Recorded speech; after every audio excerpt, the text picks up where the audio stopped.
ఈరోజు మరి ఈ రీతిగా రావటానికి కారణం ఏంటంటే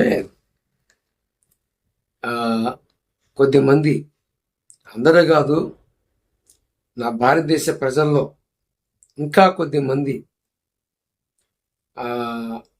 ఎలాగ ఉన్నారు అంటే, వారి మనోనేత్రాలు ముయ్యబడిన వారయ్యి ఆ మూసిన నేపథ్యంలో సృష్టికర్త ఎలాగ ఉండాలో, ఎలాగ ఉండకూడదు, ఇది వెరగని ఈ అజ్ఞానం అనే అంధకారంలో కూర్చున్న మూర్ఖులు. అందరి కాదు, కొద్దిమంది అని ఎందుకన్నారంటే, చాలా మందిలో దేవుని దగ్గరకు వచ్చేటప్పటికి ఆ రాజీ పడిన జీవితాన్ని కొనసాగిస్తూ ఉన్నారు.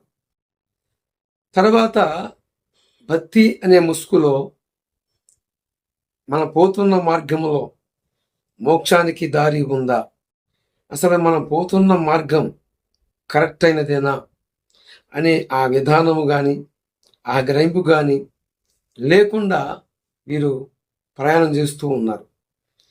గత కాలంలో యేసు ప్రభువు వారికి ఎలపట ఉన్నప్పుడు నా జీవితం కూడా అలాగనే ఉంది. కానీ ఒక మాట ఇలాగ రాయబడి ఉంది. యోహాను సువార్త 1వ అధ్యాయము 9వ వచనములో, లోకములోకి ఒక వెలుగు వస్తుంది, ఆ వెలుగు అందరినీ వెలిగిస్తానికే వస్తుందట.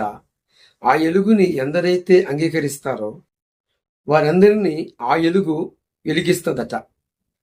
ఈ సంగతి మరి నాకు అర్థం కాల. భక్తి అనే ఆ ప్రయాణములో కొనసాగుతున్న నా జీవితంలో కూడా ఈ వెలుగు నేను వెరగకనే కలలో కూడా ఆయన తలుసుకోలేదు. కానీ ఈ లోకానికి వెలుగై ఉన్న ఆ ఒకే ఒక్క ఏకైక వెలుగు ఈరోజు నన్నును వెలిగించింది. నాతో పాటు నాకు ప్రస్తుతం ఉన్న భక్తులని వెలిగించింది.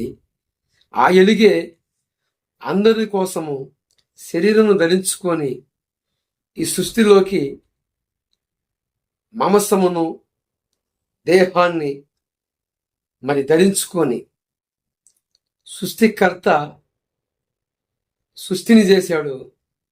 ఆ సృష్టి పాపమనే, దాస్యమనే కాడి కింద బందీలై ఉండగా వారిని విడిపించడానికి శరీరమును ధరించుకొని ఈ లోకానికి మనుషుడిగా రావటం జరిగింది.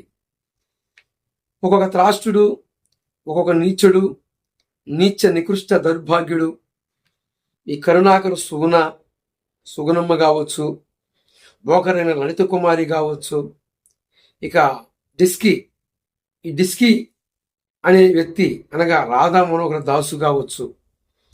వీరి చరిత్రలో చూసుకున్నట్లయితే, వీరి జీవితాలు కొంచెము పరిశీలిస్తే, వీరు సభ్య సమాజంలో ఉన్న ప్రజలని కొన్ని పాఠాలు ఏమన్నా నేర్పుతున్నారా అంటే లేదు, మతాలు మధ్య చిచ్చు పెడుతున్నారు. ఈరోజు భారతదేశం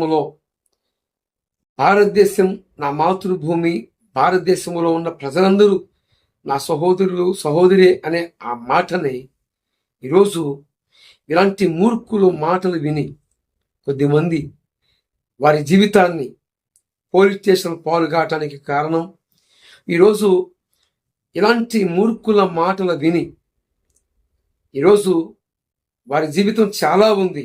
కానీ ఈరోజు వారిని చూసుకుంటే చర్చిల మీద, పాస్టర్ల మీద కారణం ఎవరు? వీరే, ఈ త్రాష్టులు, ఈ నీచులు, దౌర్భాగ్యులు.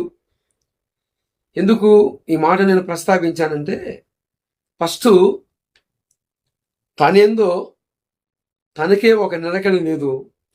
తన జీవితము ఎక్కడికి వెళుతుందో, మరణం తర్వాత భయంకరమైన నరక శిక్షని ఎదుర్కోవడానికి పోతున్న సంగతి